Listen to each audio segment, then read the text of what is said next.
Hey guys, so I am currently driving into work and it's about a 5-minute drive, so it's pretty easy. It's where we keep the unit stored, but in any case, I thought this would be an interesting perspective to take some time to tell you what we're going to be doing today, and that is going to be broadcasting high school basketball.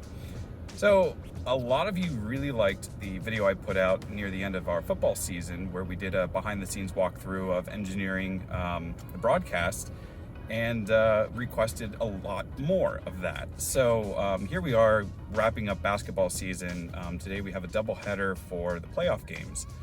And that's kind of why there's been a little bit of a content drought on the channel the past 2 months, as it's been very hectic between that and all my other responsibilities. So I thought it would be fun and just an interesting take on things, because for these, I'm actually not engineering. I'm directing and TDing. You'll get a little bit different of a perspective, not only in the setup because it's a different event type, but also a different position. So hopefully I'll be able to take some time and cover a lot of what I'm doing, kind of what my preparation is, the setup and everything like that. So I am getting close to work now, and once I get there, we'll get kind of set up, packed, and ready to go.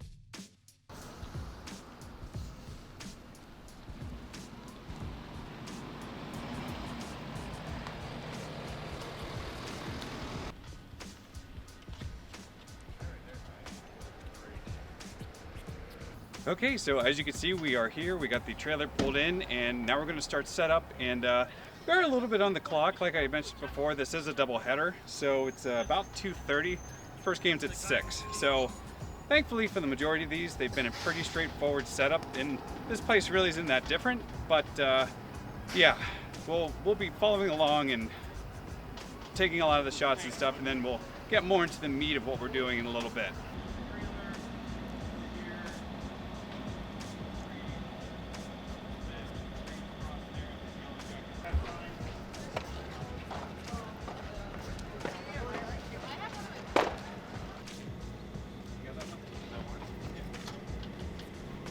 Howdy, how's it going? I'm Dan. I'm the EIC today. What I just did is I just set up our RCU unit. We actually made a video of us creating this, building this, so check it out. And so we just got this hooked up, so we're able to control our cameras now once we get our cameras hooked up to the camera cables. And this is the engineering station. A little bit of a mess right now, but it'll get cleaner after we get all the equipment out.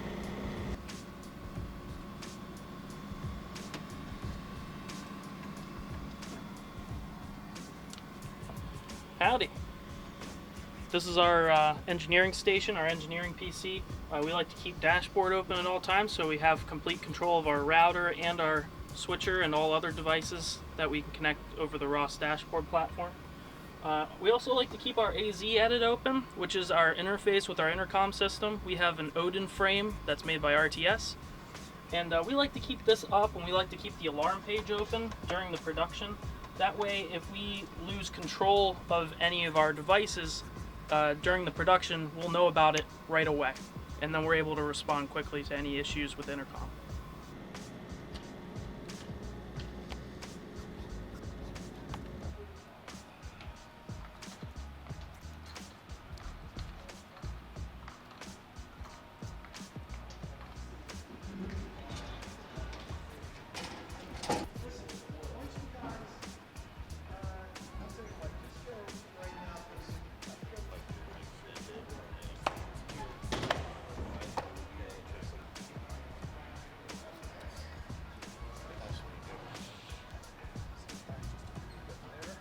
Dan again.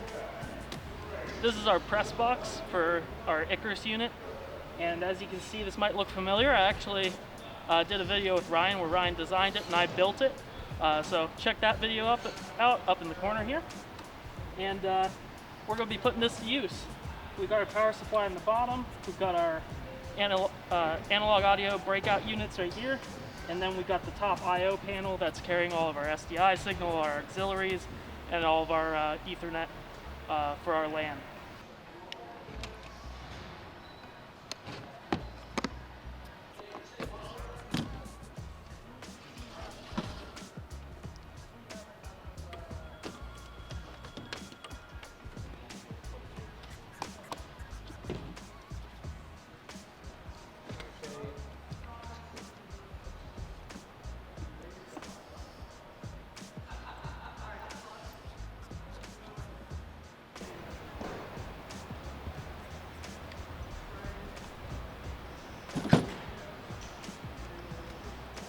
table's a little slippy there.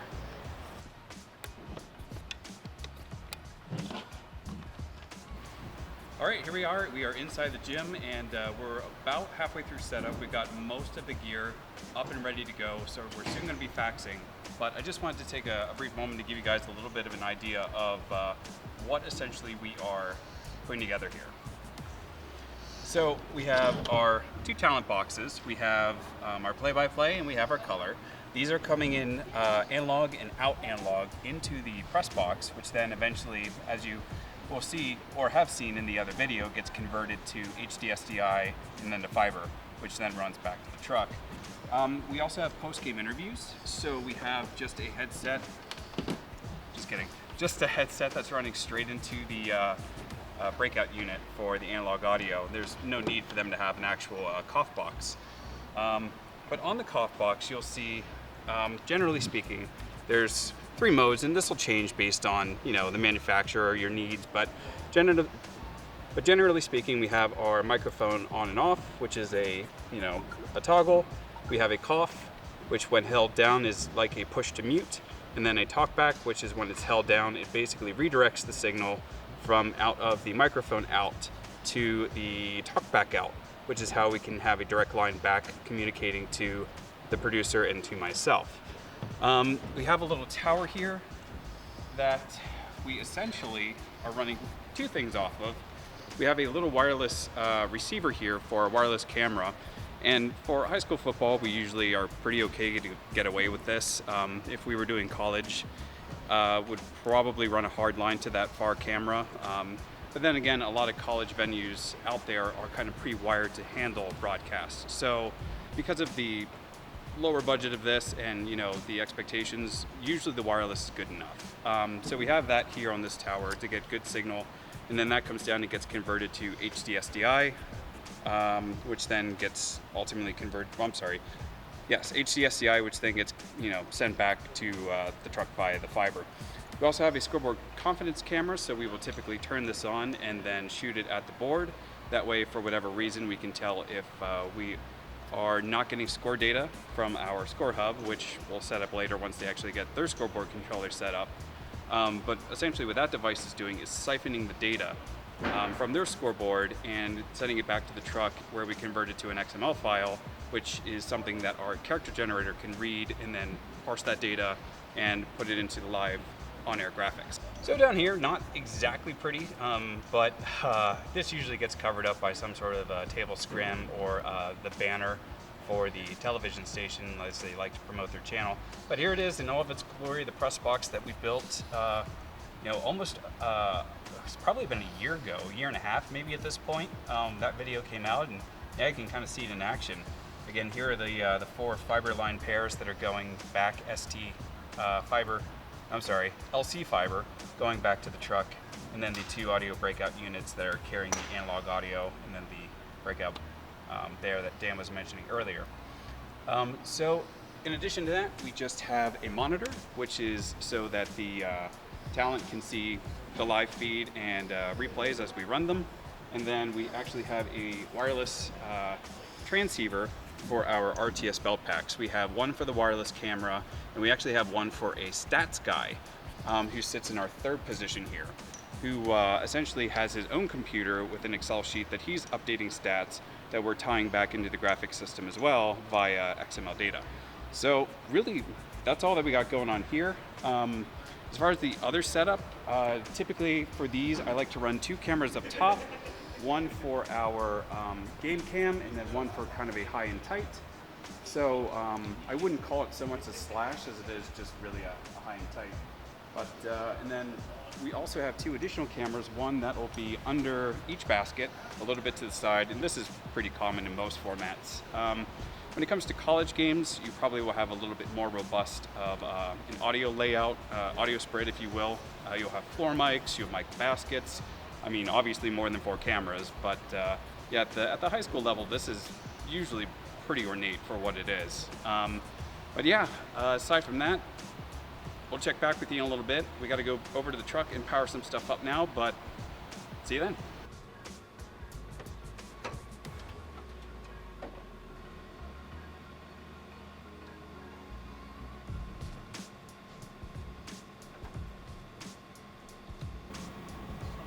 box 1. Check, check, check, check, check, check, check, check, check. Can you hear me now?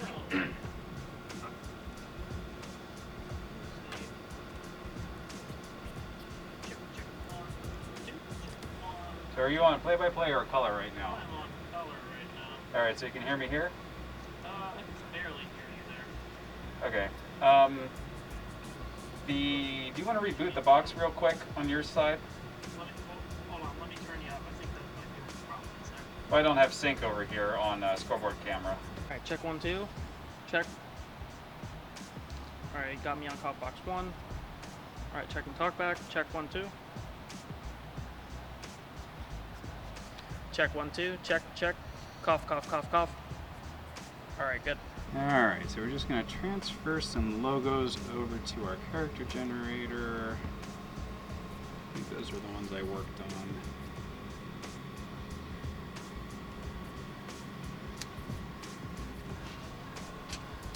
And tell me if you see this pop up.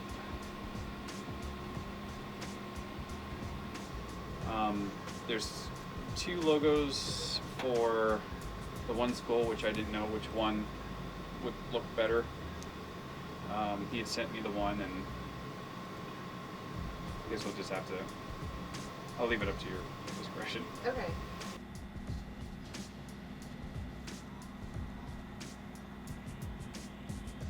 Here we are inside the truck, and this may or may not be the first time you guys have seen it all lit up like this. But this is the trailer that we built in our series on building a production trailer to house a fly pack. And here it is. Here's the fly pack. So, as I mentioned earlier, my job today is going to be directing and technical directing. So, I'm going to be in this position. For our unit, we use a carbonite panel. Graphite is the actual production engine, and that's down here. And that's Ross Video's all-in-one production switcher. It has audio, as well as a character generator, as well as a video playback system. So it's all kind of coming out of there, and it is a hardware-based switcher within the computer chassis there. So there is a difference there between like software-based all-in-one switchers. That's a topic for another day. But in any case, this is it. This is actually a classic carbonite panel we've had for quite some time, and was in the original truck before we built this one and moved it over. We have some multi-viewers that are coming from the carbonite as well. We have multi-viewer 1 and 2, and then this one is a replica of this one over here. We do have 3 intercom panels in the event that we do have a director, technical director, so we could have a TD here, director here, and then of course the producer here, which we will have for this show as well. So they have a phone, and this is tied into the intercom system, so they just can remove the receiver, dial it in, and then be able to talk to master control wherever that may be. In this case, it's back at the television station. Up top, just another duplicate of the multi-viewers that you see down below. This is so people in the back can have a better view, and saves on screen real estate, so we don't have to have it multiple places throughout the entire unit. Over here is a PC Windows machine running Ross Video's dashboard. This gives me a lot of integral tools to get into the carbonite, graphite, and other interfaces that I'm running throughout the show, as well as have quick access to my custom controls, my macros that I run through the switcher for my effects, as well as audio levels in the event that we needed to do a more scaled down all-in-one type skeleton crew event. But beyond that, down below we have some CCUs. We are running the JVC HM890s over the RM FP790 copperheads. These are actually a relatively older model at this point. I'd say almost 8 years. I know they've made new versions of this. So if you're looking for these particular ones, you might not be able to find them. Above that, we have our Odin, which is our digital intercom matrix by RTS. Again, I will try to put links in the description for the majority of these. Over here, we're running a 1RU Ultrix for our router, another Ross product. Down below, we have a couple of uninterruptible power supplies. We have a Carbonet, which is essentially just converting the serial data coming from the carbonite panel into IP data, which is then able to be read by the graphite frame. And then we have a switch, which is running, of course, all of our device control and internet control, and some LC fiber here, which ultimately actually runs to the remote press box. So that gets jumped to the back to the I/O panel, which is where we plug one of those fibers in, so we can get network for everything coming in there. On this side, we have our replay system, which is our Abacus from Ross, formerly Abacus, now the Ross Abacus. But that is a 2-channel out and 4-channel in replay system. We have some redundant Blackmagic hyperdecks here for recording in case we need to do any type of ISO feeds. We have 2 of the Teradek, whatever, Blackmagic cross converters.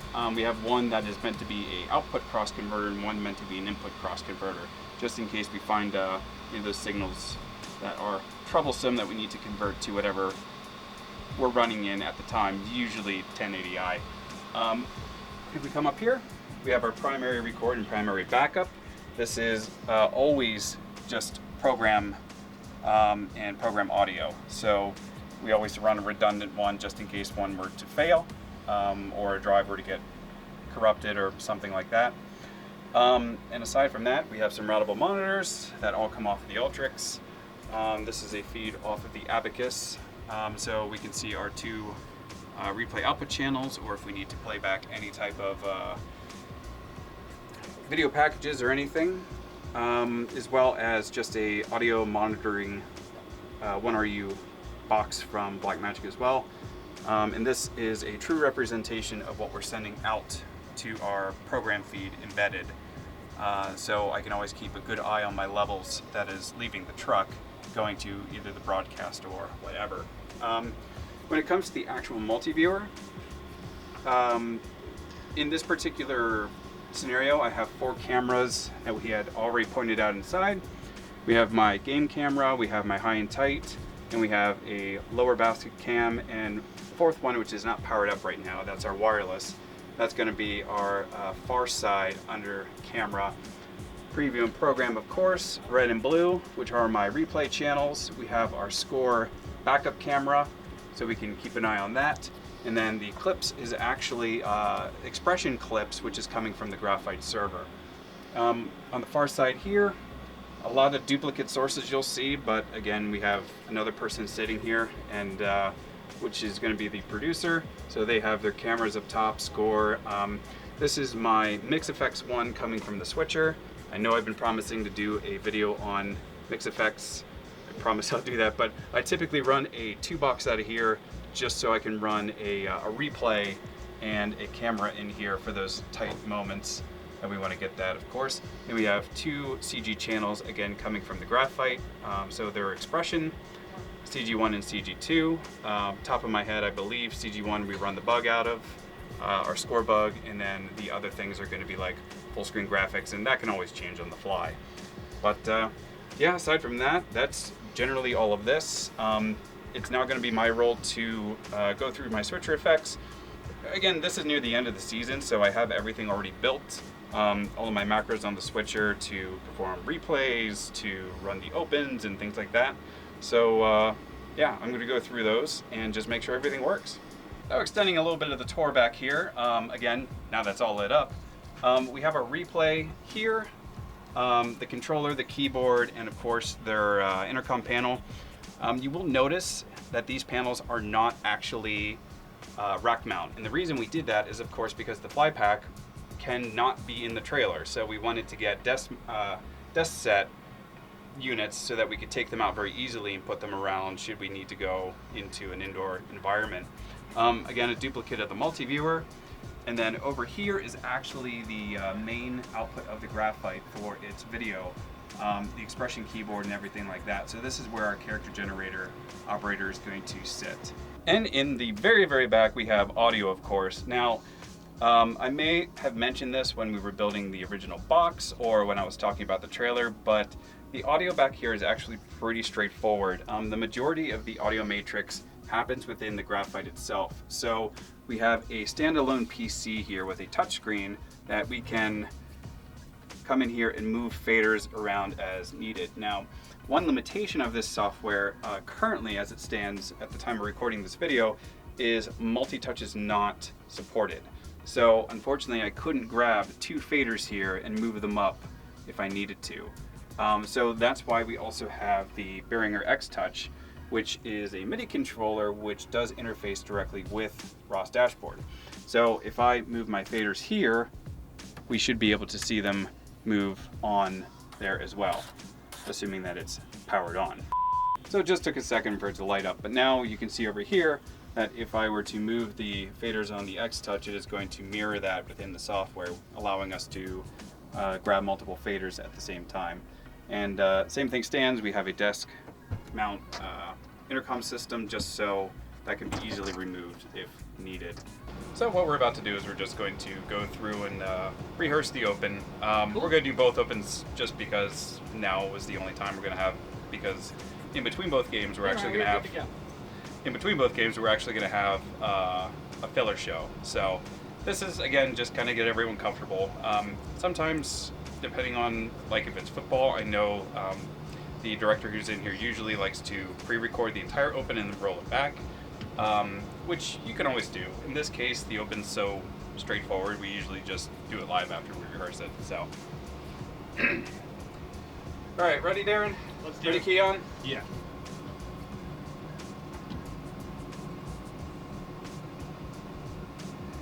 You should be fine for now. Yeah. Yeah, I mean, you know where you're gonna go. Okay, so camera 1, we're going to do a swooping pan left to right. Camera 2, that's fine. We can use a basket shot for our keys to the game.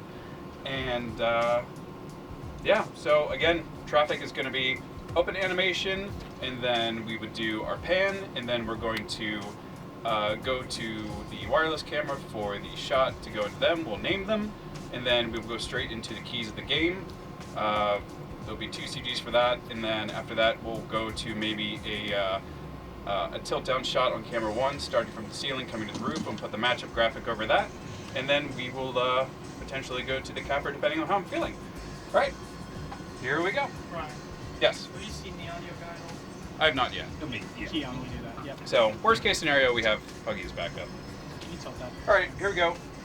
All right, stand by, guys. He said, can you tilt that? Perfect. In 3, 2, 1, open.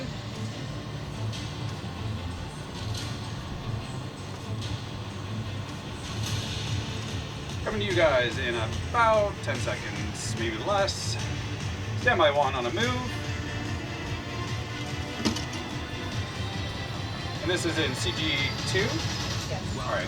To tonight's AHN High School 3, Hoops. 2, 1, dissolve, and Live from North Allegheny High School, it's our first ever edition of postseason Go ahead, AHN CG. High School Hoops on 22 The Point. Tonight, a And spot in the ready, we'll be 5A camera Girls 4 Football with Championship is on the CG1. line. The 6th-seeded McKeesport Tigers take on the number 2 South Fayette Lions. And Alongside former dissolve, college and this basketball would be a star push Keon in. Go ahead and Claiborne, name them. Dazzle getting you set courtside for the 5A Girls Whitfield semifinals. Stand by This is 2. the first time we are broadcasting these games since the And you can lose the name. 1970s. And we're excited to bring you the action here tonight. Keon, what a game this should be. McKeesport, the Cinderella story, playing in its first Whitfield semifinal game And since 1998. South Fayette music. back here for the first time in 6 years. Ready, and it all CG2. comes down to tonight's matchup. Playoffs? No, I'm just gonna see what you're there. I mean, it's gonna be a great matchup tonight, and I'm just excited for both teams. Let's jump into And Keon's keys take to the game, music. shall we? First for the visiting And go McKeesport ahead. Tigers, the Cinderella 6th seed entering play, Stand by the 24 change. overall, 11-1 in 5A Section 4 play. They want to make their high percentage shots, and those are layups. A lot easier said than done. You know, you gotta use that square, finish strong, watch the ball go through. And also, they want to crash the board and touch that glass. Get on the offensive glass. It's a lot easier. And get ready to change. Shoot shots around the basket. Press tonight. South Fayette also bringing in a 20-4 overall record. The Lions are the number 2 seed. They're 7-3 in 5A Section 1. And they want to defend the glass against a McKeesport Okay, team yeah. that likes the Not offensive. sure where they're going with I that. don't even want to say defend. I want to say own. Win the rebounding battle. Offense. Stand by 1 with a pan, or a pan, a tilt. Tigers averaging 18 offensive rebounds a game and also containing the dribble. Keep people in front of you. Keep hands off of people. Get into passing lanes and continue. When we come back, we'll bring And you start AHN your starting move lineups and with tease the opening music. tip-off of the And stand by 5A Girls capper. Whitfield semifinals between McKeesport and South Fayette. This is AHN High School Hoops on 22 Point. And capper. no music. I'll switch that earlier next time. I just wasn't sure. Yeah. Same here. Okay. How'd that feel, guys? We just got to do it Yeah, live. good to me. Yep. You want to go through the second one? Yeah, let's do it. All right. We don't have the keys to the game graphic yet, but we'll just pretend like we do. Yeah, let's just do that, and we could also just time it just to make sure that we are. Yeah. We're good to go. And for that matter, I don't think we need to go through it again from our side. But if you just want to read through it, you know, that'll Yeah, give you Keon, basic. let's do it. Let's just read through it. This way, you know what you want to say and so forth, and then we'll be good to go. What is sitting behind them? Like a coffee cup. Oh, it's the poster board. Poster board. Oh. The case or whatever. Okay. Yeah, they got it. Just the poster board. Just the poster board, Keon. Oh, that works. Dan, if you can hear me. Oh, never mind. He moved. There was just a dude standing there, like right in between them. He had funky pants. I didn't like it. You could probably start a little wide. You're fine, Dan. You could start a little wider there, Carl, and we can get a little bit of a push into him. There was just a guy there with colorful pants I didn't like. Yeah, that's good framing there, and then we'll push just ever so slightly. Coming to open. 4, 3, 2, 1, and up soundtrack. Stand by. Camera 1, swooping pan, and CG2. Joined by Kaylee Charles. And for the Dissolve, South change Bay it. Lions, the number 2 seed in 5A, also 20-4 overall, 7-3 in 5A. Through Hampton, it's all batted. Eastport can get one last heave if they can get it off. Stand by 4. The entire game. And the sad Ready, truth 4. is, the key part is to go down losing them. They didn't miss a lot of free throws tonight. So And take I wish 4. They probably wish they had a Thank lot you of for her those name. back. Follow her up. Lose it. Maddie Weber, Take 1. 4. And there we go. The end of the night is here. We successfully got both games on air with very minimum problems. And part of this is having a great crew behind you. And I've said it before and I'll say it again. It's what I love about this industry is it doesn't matter what position you are running, replay, graphics, engineering, audio, camera, you have to put your best foot forward because if you don't, the entire production is going to suffer and they're going to see that at home at the end result. So we're just getting ready to do some teardown now, and I hope you enjoyed this video. If you want to see more things like this, let me know in the comments below, and we'll catch you right here next time on Broadcast Buddy TV.